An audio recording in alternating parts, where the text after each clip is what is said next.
Төгсгөл аймгийн нийгмийн салбарын байгууллагуудын удирдлагуудын уулзалт арга хэмжээг сар бүрийн эхний 7 хоног зохион байгуулахаар тогтсон билээ.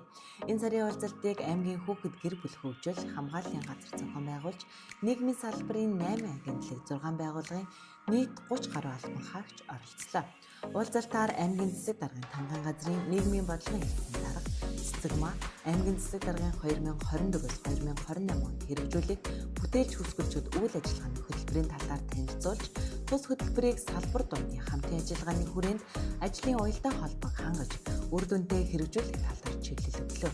Мөн салбарын байгууллагын удирдлагууд ажлын уялдаа холбоог хангаж, хэрхэн хамтарч ажиллах талаар саналаа хэлж, нэгдсэн нэг цонхны бодлогоор үйл ажиллагаагаа хэрэгжүүлэхээр боллоо. Тус уулзалтаар дараах ажлуудыг хэрэгжүүлэхээр шийдвэрлэлээ.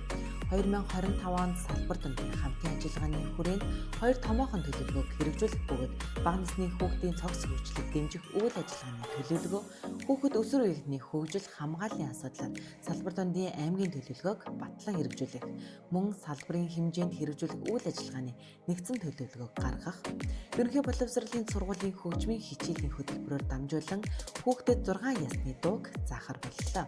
Мөн нийгмийн салбарын байгууллага бүр өөрсдийн хийж буй үйл ажиллагааг иргэдэд бүртээмжтэй байдлаар хүргэх зорилгоор контент болгон түгээх, байгууллага бүр үйл ажиллагаагаа сурчлахдаа хөтөлбөрийн бэрхшээлтэй хүнд бүртээмжтэй байдлаар түгээж хэмжих талаар гаргасан саналыг дэмжиж ажиллахаар тохирлоо.